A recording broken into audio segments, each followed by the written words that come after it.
All right, let's do this. Hi, everyone. Oh, okay. So, sorry. 1 second. I gotta actually plug this thing into the computer. Okay, there we go. Okay, so I had an impossible time coming up with an intro for this talk. I'm just going to level with you and be totally honest with you right up front. This isn't a common problem for me. Usually it's very simple. I just make the demos and things that I want to talk about all the things that I hate about the code that we're writing, and then just slap some bumpers on the end of it. So it started out as I was kind of working it through as just 5 ways to be a happier React developer. But there was a problem with this. It felt like I was giving you a little bit, just another list that you needed to apply to your code. And I think that there's already a wide array of checklists that you have in your head every time you write a component. It needs to be fast, it needs to be maintainable, it needs to be well extracted. And I didn't want to give you another checklist that you had to kind of keep in your head as you were writing code. In fact, I wanted to kind of alleviate you from all of the blog posts and think pieces that are already spinning around in your head when you're just trying to make something and get something to work. So that was out. Then I thought, I can just show you a bunch of code. I can show you code that we had, and then transform it into code that is good. But I had another problem where our community is just so big now, and it's not just one React community. And so a subset of React code doesn't universally apply to everyone in this room or everyone watching. So I was really torn. I was I don't know how I'm going to communicate all these things. And so I was it's React Rally. I'm going to try something different for once. And I'm just going to try and help you catch some feels about code. The ones that I use to kind of guide myself when I'm thinking about code and trying to evaluate things that are good patterns, things I want to keep and reproduce, and ones that are crappy and I want to fight with all my coworkers about. So in order to do that, I needed a good parable. And it came to me a few weeks ago in the form of my 4-year-old Ruby. She wanted to read this book, The Missing Piece Meets the Big O. Who has read this book? Okay, cool. Only a handful of you.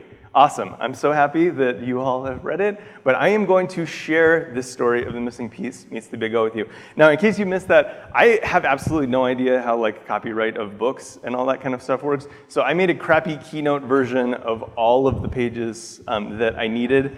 And this is very much paraphrased and abridged. So hopefully I keep us out of legal trouble. Yes, I've co-opted you into the legal dispute that's inevitable.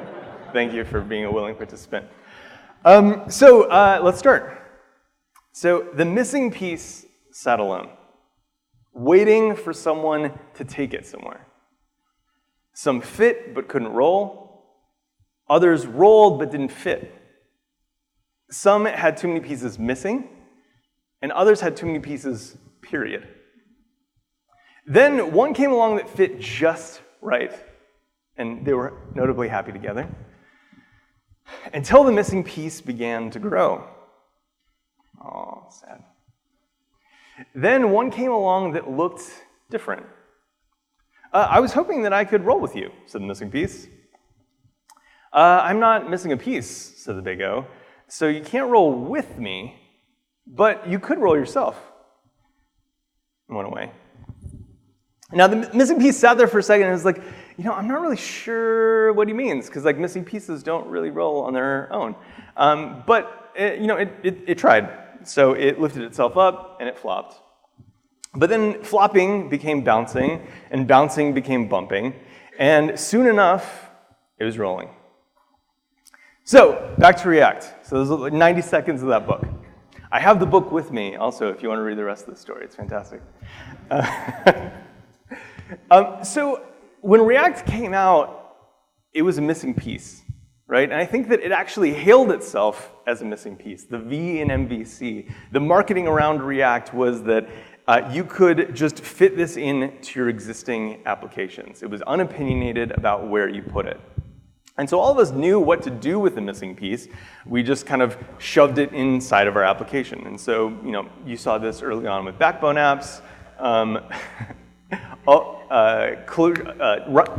David Nolan used it with ClojureScript, the immutable data types in ClojureScript to like build these, build Alm, this amazing way to build applications. And for a lot of the rest of us, we just kind of tacked it on to our existing framework. So for us, that was Rails. And now we did this and we loved it. Like right off the bat, this was the best fit for us. We'd have been evaluating some of the like existing front-end solutions at the time, but they were all like whole solutions. So we had our like Rails stack already and it was highly opinionated. And then it felt like we were just kind of like putting another stack on top of it. So to be able to sprinkle components in and just kind of use that imperative or declarative component model versus our imperative jQuery was a huge win. So React is a great missing piece, but does it make for a good framework? And so in 2014, I and like some of the people on our team had our like big O moment. We had to build this application. It was kind of a sidecar application to one of our big services. And this application was going to stand alone, and we're trying to find out what we wanted to build it in. It had to be real time, and effectively what this application does is it manages events like this. So you have like an order of service, and you need to like be able to step through, track how much you're over by something, try to like sync that up. It has like a chat client built in, and then if this were a multi-track conference, it also has a way of like seeing how other events are on track. So that's what our problem was. So there was a lot of like real-time things going on, and we needed something that would support all that. So we had this missing piece, and a lot of us had gotten to be familiar with this missing piece, and we were like, okay, we really don't want to go to back to Backbone, and we really don't want to like try a new framework altogether, like Ember or Angular. Like, how far can we take this missing piece? And I was a total naysayer. I'm going to be honest with you. I was like, no, React's out. We're going to use like Ember or Angular. Hindsight is 2020. But we realized that in order to make this work, we needed to like round off some of the rough edges of this component. And I've read a lot of posts and I've like talked with a lot of people, and it seems like we have a common set of rough edges that we deal with when we're working with just a React component. And one of them is this idea of prop drills. The idea that you have a piece of state up high, and then you have to like drill it down through props through like maybe 5 components, and then kind of drill all the way back up to change that state again. So like that's a bummer. Also, set state was super confusing to us when we first started. Like it's asynchronous, like it merged shallowly, and like we didn't really understand like object like references at the time, and so we kept like trying to pass like the same like object in, and we're like, why isn't it changing? It was a huge pain in the ass. And then finally, like styling. Styling was just completely different when we had an actual component, and we weren't like having these like fake UI components in CSS and HTML. And then like context, but we don't have to actually break that edge off because we all know that context is already broken. So how do we solve some of these things? Also, learn context. It's part of React, it's dope. Okay, it's gonna change, but like, you know, whatever, it's awesome. Okay, so how did we learn some of these things? So what we learned about props is that we could, without having to like go to another library, we could actually like solve this problem by just like getting comfortable with bigger components. Not everything needed to be like eagerly extracted and given a name like right off the bat. Like not every little single UI component needed to be its own thing. And we also started to learn more about patterns, like container components, and like connecting things to data, and like how we can write components in a way that like it feels less cumbersome to pass data around. And then with set state, you know, we just like RTFM'd. We like read the manual and kind of actually learned how it worked and learned what our assumptions were wrong with it. And at the time, there was nothing else. It was just like set state or like move to like Backbone or whatever you want. And finally, we just like inline styles. Like I've been writing CSS for like 10 years, and I was delighted to like stop naming things. Like I went way overboard on this, but you know, we'll talk about that in a second. So if I boil all of that down into like one overarching idea, is that we, through this process, gained a higher tolerance for just-in-time solutions. So we would like make big components, and if we needed to share them, then we would extract them. But we wouldn't do it any sooner. And if we had state, we would just put it where we need it. And if we needed it to share it, we would move it up and share it. Same with styles. If we needed styles, we just put them in line. If we needed, needed like browser events and all that kind of stuff that server-side rendering, all those things that are kind of like no-nos for inline styles, well, we would solve that problem when it became a problem. And through this, we gained a huge amount of maintainability. We've been using this for like 3 years now. I left that team, but I know that it's been going well because I hear almost nothing about it. Nobody asks me about it. And let me tell you, I have written plenty of crappy code in all of our applications that people ask me about every single day. So it's not for lack of wanting to irritate me. So 2015 came, and I think this was the year that React really blew up, at least in my worldview. This React Conf sold out in like minutes, I think. Of course, there were only 200 seats, so that was the thing. But it sold out in minutes. That was the conference that they introduced React Native at, and we brought in a whole new group of people into this community of React. And so things really started to take off and change a lot. A lot more people were writing about the things that they were finding and the things that they were learning. There were a lot more voices in the community. Now, our applications, this is our applications at the time, and we needed to build this fifth application. And at this point, all of our applications had some React in it, something to like kind of improve the interactive, stateful UI of our applications. So it was natural, like when we were building our sixth application, that it was going to also have React. But things changed quite a bit since the times that we'd used React before.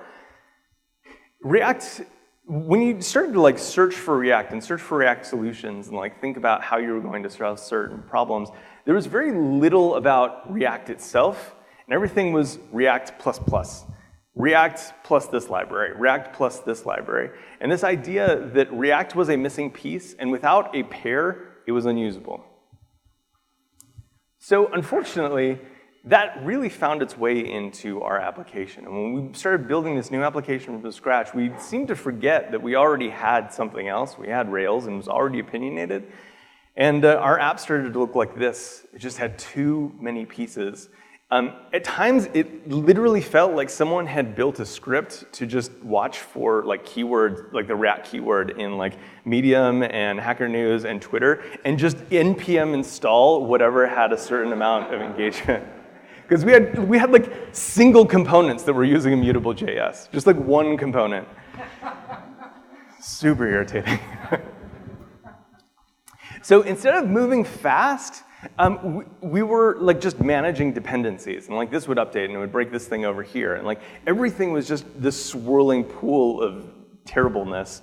And we were just always re-clarifying like best practices, and like when someone joined the team, like, oh well, we don't really do it that way. Like we have these things, and this interacts with this in such a way that now we have to like do this, and so do it that way. That's the best way to do it this week.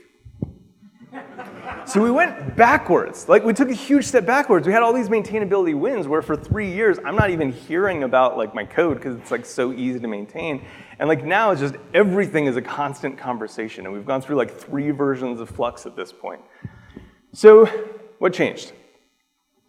Well, I think that a big change that happened, a big shift, is that we invited a lot more people into what is the React community. And I think that in a way, like React isn't just one community. We're actually at the fringe of a lot of communities. There's people like, there's long-term object-oriented programmers and functional programmers, and people who are experimenting with new languages, designers, and there's React that funnels into a word processor now.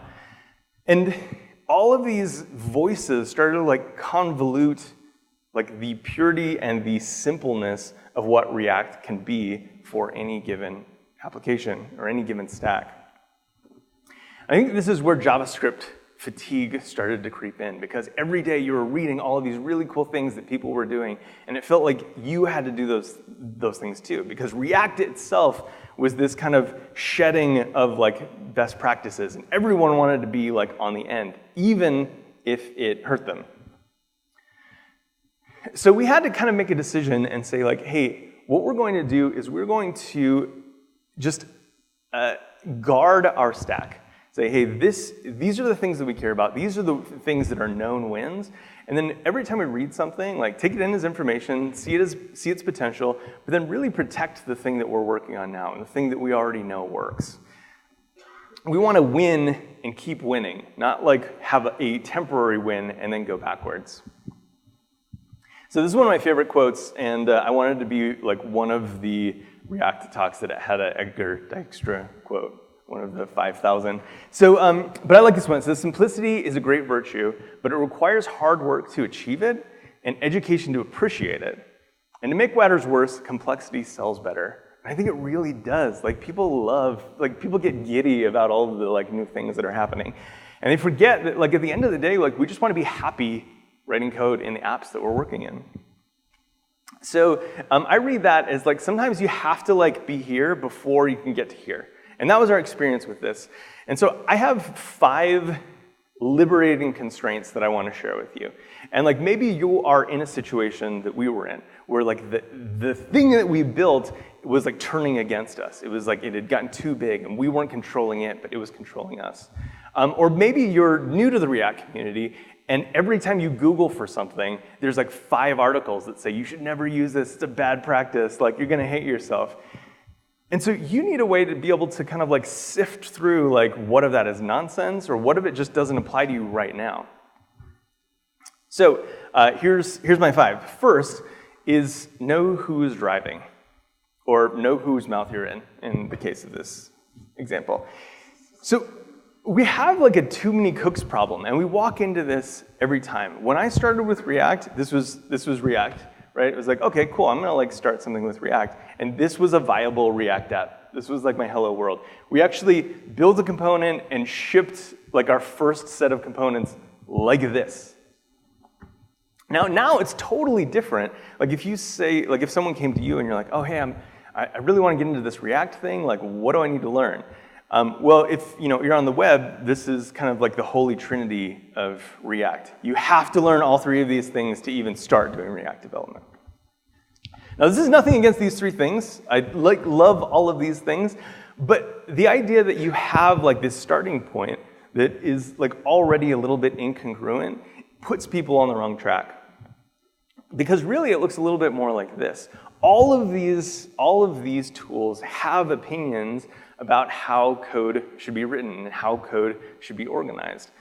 And what happens is you don't have like one set of documents, one set of resources that you can go to learn and continue to progress and move forward. You now have 3. You have to understand like, oh, this is the guiding principle of this library, the guiding principle of this library, and the guiding principle of this. How do I merge those together to work in like my little space where my app can live?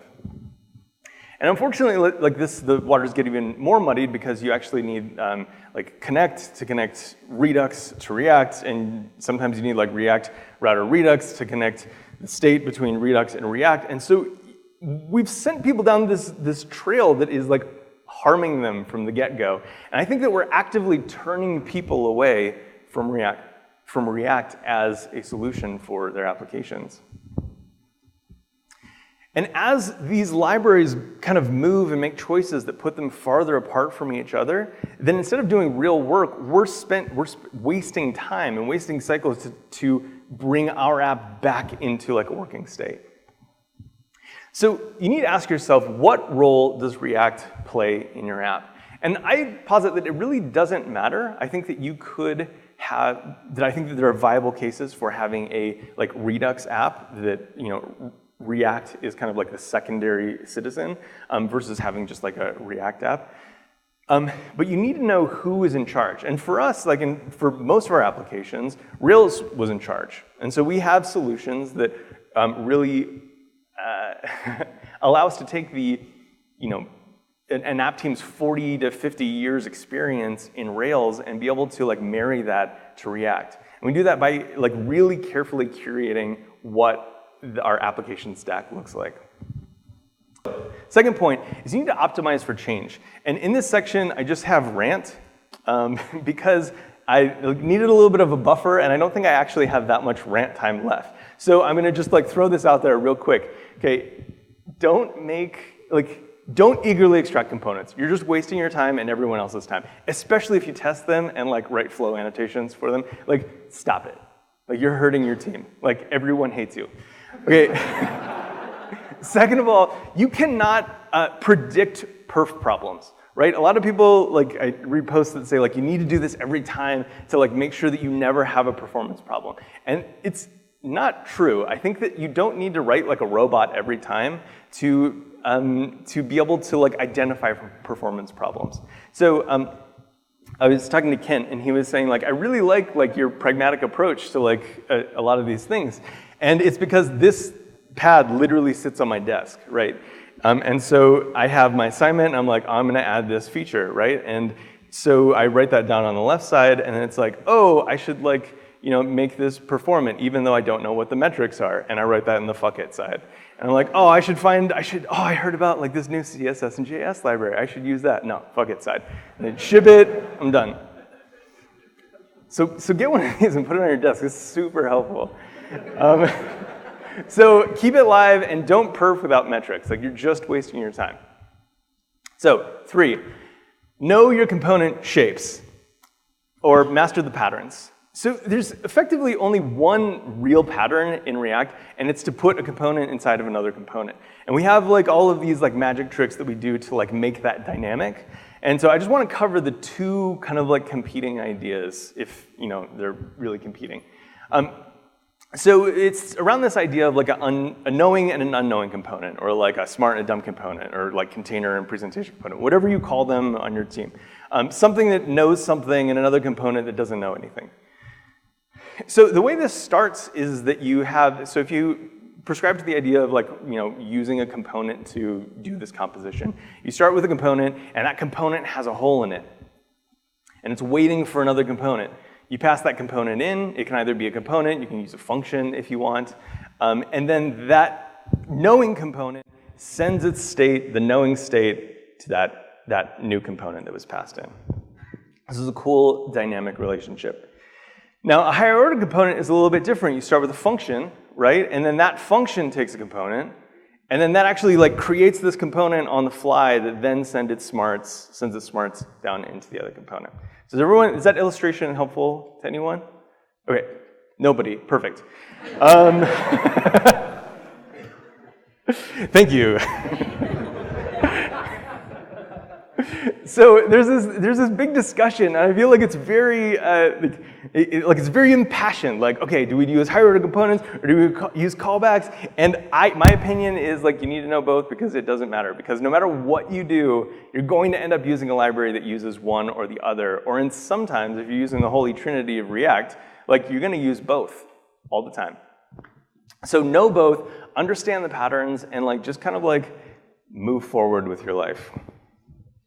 All right, avoid the edges. This is one of my favorite things that Ryan Florence says. This guy gets quoted a lot. He says a lot of smart stuff. You should like follow him on Twitter. So he says, don't forget, it's not the edge that's bleeding, it's you. So when you use bleeding edge technology, that means that you're the one that's going to feel the pain regularly. I have grown so sick of seeing this. Right? Because I feel like every month, this whole list like just shifts down, and it's like whatever library came out that week. Just again. And so like, honestly, I mean, there's kind of a story of pragmatism here. Like, I still do this a lot until it becomes a problem. And then if I like need to make it more performant, but I don't want to change much, I just like throw Glamour in there and like do this. And then for our Rails apps, because we want to like share some of those classes and some of those patterns between Rails and React, well, we have like a set of these utility classes that we use when we're writing React on our Rails apps. So that is kind of like tied in together nicely. The idea is that you should choose tools that you can master. Don't just keep pulling down things that you want to try. And the final point, the fifth of my points, is partner, don't depend. Another one of my favorite quotes is this. I would say his name, but I don't know how to pronounce. Does anyone know how to pronounce that last name? Kernighan? Kernighan. Not that hard. Woo! Debugging is twice as hard as writing the code in the first place. Go figure. Therefore, if you write the code as cleverly as possible, you are, by definition, not smart enough to debug it. So I want to encourage you to stop delegating to open source libraries. I think that there's actually a big problem of us like coming up to a problem that we think that we can't understand, and instead of actually like committing to solving it, we'll just go to Hacker News and like find whatever library someone has that supposedly solves this problem, install it, use it, and then when it doesn't meet our expectations, go yell at them on Twitter and on GitHub. And I don't think that's not positive, it's not friendly, it doesn't help anyone. It's not helping us, it's not helping them. So when you npm install, that's your code now. Okay, you're responsible for it. Get good with it and share what you've learned.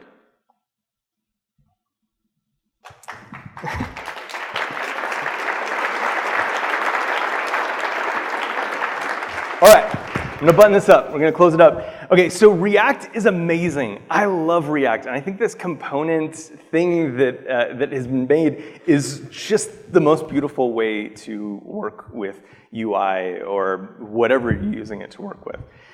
And I think that React's biggest strength right now is also its biggest problem, which is this unity. There's so many voices in the community and so much experience that's being applied to React, maybe for the first time, or maybe like someone has a lot of experience. And it's really hard to like identify and like parse these out to know how this thing pertains to me or if this thing doesn't. And so in all of this, I want to encourage you to guard your stack. I know that it's really satisfying to be able to use this hot new thing and like be able to tweet about how you saved 5,000 lines of code by like deleting this other thing that never said anything about competing on lines of code. But that is on you. So you need to like go and you need to guard your stack and really try to be as purposeful as possible about deciding what makes it into your application. And you do that by you know who's driving, you optimize for change, write for people, know your shapes, and master the patterns, avoid the edge, and partner, don't depend. If you want to roll with me, I'm Chantastic on Twitter, and I just started a site, learnreact.com, that's focusing really on the basics of getting you familiar with the basic patterns in React. Thank you so much for listening.